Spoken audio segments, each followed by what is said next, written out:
we actually began this series and began the discussion talking about some truths that as a church we want to convey to our downtown community, to the people that walk through these doors. There's truths like you can know God, and truths that your beliefs matter, and that God is good, and we have these truths here that we laid out. But we know that sometimes in an effort to embrace what is true, we forget to embrace the tensions that make these truths real for people and actually connect to where people are in their everyday life. So yeah, you can know God, but God is a mystery, and people feel that and understand that each and every day. And so we talked about these tensions and others last week when we began to discuss these truths and these realities together. We talked about a rubber band and how a lot of times a rubber band is only effective when there's tension, right? And that the church should embrace tension to be like a rubber band. It makes us actually more powerful, more influential, and we diminish our influence when we diminish the tensions that connect what is true to what is real. And so we're going to be talking about these tensions because tension doesn't make truth less true. It makes it more real. Tension doesn't make truth less true. It makes it more real. And that's kind of our big idea for this whole series is we want to embrace tension. There's a guy by the name of Philippe Petit. So early one morning, under the shadow of the World Trade Center, as morning was just breaking, the fog was dissipating, a crowd began to gather and look up as Man on Wire rang out on the police scanners. Because there was a guy who had stretched a tension cable across the two World Trade Center buildings and was walking. And he was walking back and forth. At one point, he knelt and acknowledged the roars of the crowds 110 stories below him. At another point, he laid down because he said that this is where he felt true rest and enjoyment, was laying down on this wire 110 stories with no safety net. And he embraced this tension in between him. No one could get to him. There was police on either side and helicopters above his head, and it didn't matter. He just walked back and forth. Really great movie they made about this called Man on Wire. I highly recommend watching it. It's a fantastic story. And it was really criminal how he and his crew had this passion and this dream to break into the World Trade Center, to get up to the top and to create this tension so that he could walk. And when asked why this funambulist, that's the word for a tightroper, did this, why would you do this? Why would you risk your life? Why would you risk imprisonment for this? He said, there is no why. To me, it's really so simple. That life should be lived on the edge of life. You have to exercise rebellion, to refuse to take yourself to rule, to refuse your own success, to refuse to repeat yourself, to see every day, every year, every idea as a true challenge. And then you are going to live life on a tightrope. It's not about just living and dying. This was about living. And what I want us to understand and what we want our church to be here, what we want to understand is we get more out of life when we embrace and engage tension. It's messy. It's scary. It doesn't always work out the way we think it will, but tension and embracing the tension is important because tension doesn't make truth less true. It makes it more real. And so we talked about these truths and these realities and the tension between them, but we're going to dive into what Jesus has to say and how he went headlong into tension. And today, the tension we're going to talk about is the tension of us and them. Right? We all belong to a group or associate ourselves with maybe an idea or a belief system.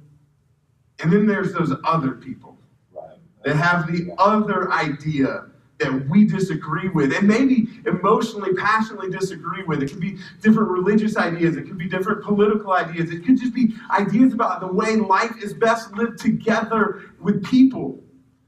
And then we have these seemingly opposing ideas. This us versus them mindset.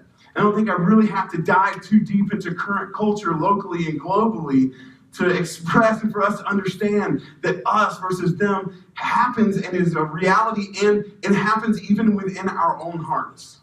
And so what we have to do is look at Jesus and see how did he engage the us versus them conversation. So one day, Jesus, he was out doing what he does, teaching and healing people, and a guy came up to him, and he was a religious lawyer, basically. Okay, so they had the Jewish people, the laws of God, and this guy would have been an expert. And he walked up to Jesus, and he said, "Hey, how can I inherit eternal life?" Jesus, understanding where this guy was, he said, "Well, what does the law of Moses say?" Right? This guy would have been an expert. The law of Moses, called the Torah, is basically the first 5 books of like our modern day Bible. So Genesis, Exodus, Leviticus, Numbers, Deuteronomy. This guy would have memorized that in his what we consider elementary age years. By the time he was 8 years old, he would have memorized it. Okay? This guy was serious, the real deal. So when Jesus said, "What does the law of Moses say?" he said that because this guy is going to know very well the law of Moses. And so what the guy does is he actually quotes the Shema in Hebrew, and this is like the law above all other laws. And he says, well, the law of Moses says to love the Lord your God with all your heart, mind, soul, strength, and spirit, and so and to love your neighbor as yourself. And this was very familiar. It was from the book of Deuteronomy. It was the law above all of the laws. People would chant this at their worship services, and still even to this day, if you go to like a Jewish synagogue, this is something that will come out and that they will do a back and forth with this law of loving God with everything that you have and loving your neighbor as yourself. And so then it says, Jesus is like, well, good answer. That was good. That was right. And so then it says the guy wanted to justify himself. You ever want to justify your actions? Yeah. Right? That's what it says. So he was going to justify his actions, and he asked Jesus, well, then who is my neighbor? And here's what Jesus does in Jesus fashion. He goes into a story. And he says this. He says, Jesus replied with a story. A Jewish man was traveling from Jerusalem down to Jericho. And he was attacked by bandits. They stripped him of his clothes, beat him up, and left him half dead beside the road. By chance, a priest came along, but when he saw the man lying there, he crossed to the other side of the road and passed him by. A temple assistant walked over and looked at him lying there, but he also passed by on the other side. Next slide, please. Then a despised Samaritan. So we have this Jewish man, and then Jesus talks about this despised Samaritan. So let me give you a little history about how the Jewish people felt about Samaritans. So Samaritans was this group of people, this people, family nation that had started, that was out of Jewish people who had married outside of the Jewish tribe. Okay, and so they were would have been considered like inbreeding with foreigners, and this was like a no-no with Jewish people and in God's law. So they were considered unclean. But because they were Jewish people, they were different because they were half Jewish. They were different than other people who were just outside of it. They were like considered like you're kind of us and you're kind of them, so you're actually worse than us and them. And so they hated Samaritans. This was racial hatred to the very core. When he said he was despised, he meant that at the very, they called them dogs, and not like in the cool way. Right? In Jewish history, you see that they would actually walk about 40, 50 miles around Samaria. When you walk everywhere, I'm not going 50 miles out of my way just to avoid somebody, but that's how much they despised and hated the Samaritans. This was us versus them to the extreme. He says, then a despised Samaritan came along. Jewish man hurt, despised Samaritan comes along. And when he saw the man, he felt compassion for him. Going over to him, the Samaritan soothed his wounds with olive oil and wine and bandaged them. Then he put this man on his own donkey and took him to an inn where he took care of him.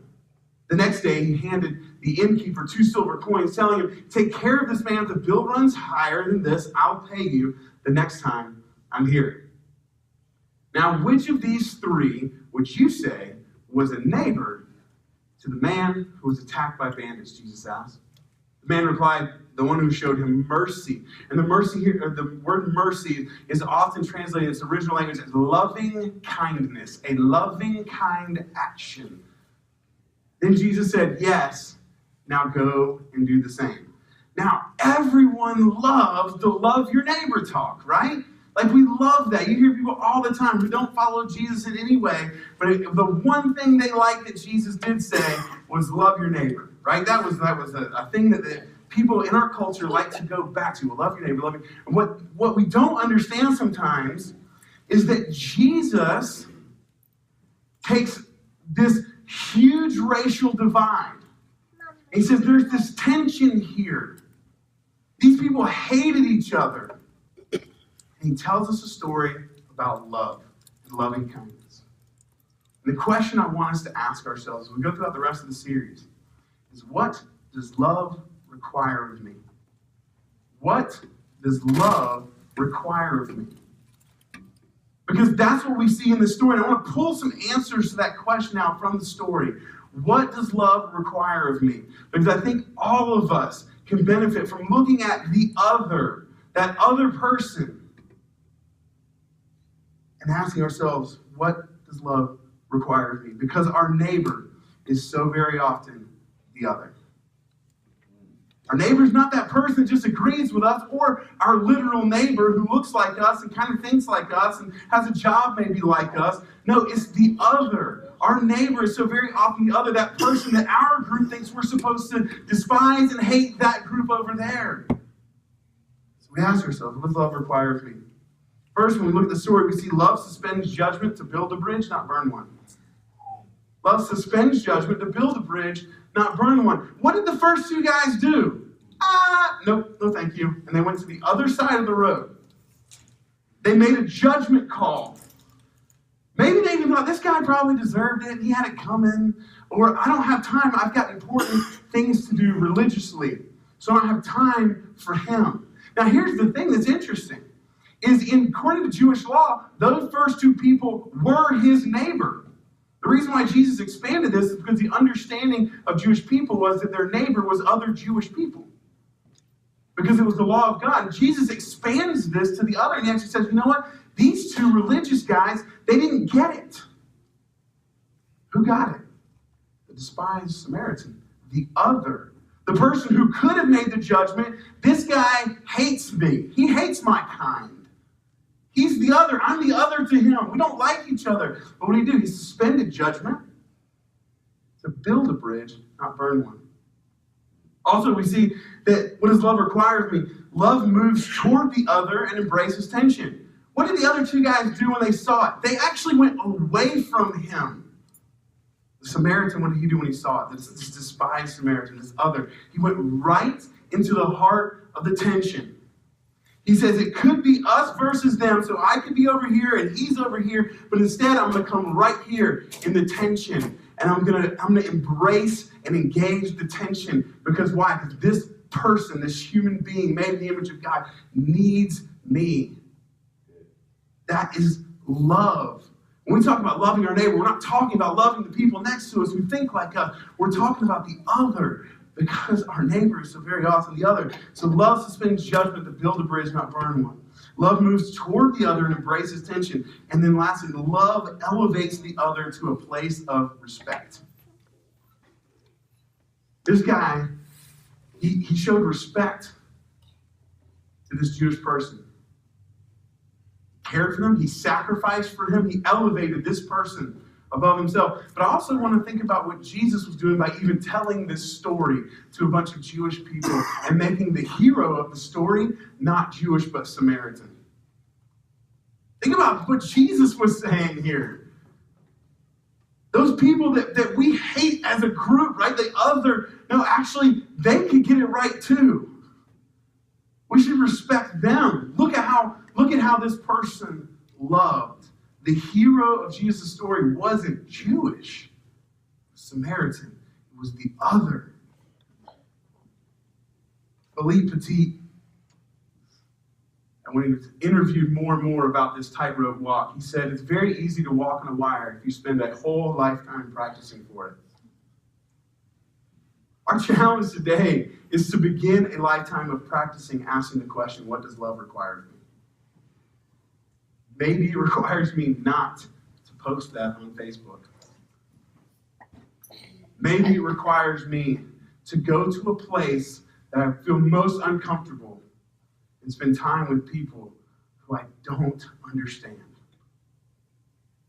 Maybe love requires me to start a conversation with someone across the table from me who I know will disagree with me. Maybe love requires me to embrace and engage the tensions that are going on. We understand these tensions are real. Maybe today we can begin a lifetime of practicing, because we're going to get it wrong. I get it wrong all the time. Even in good intention, I step into the tension, right? And I get it wrong. And I fall off the wire. So you get back up and you continue to try to embrace and engage the tension. Because our neighbor is so very often the other. I know right now in your mind you're thinking of that group, that person that you disagree with at the very core.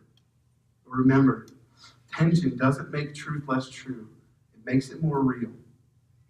And when you embrace and you move towards them in love, you begin to have a conversation. You begin to have something that can change the relationship. And I think about this.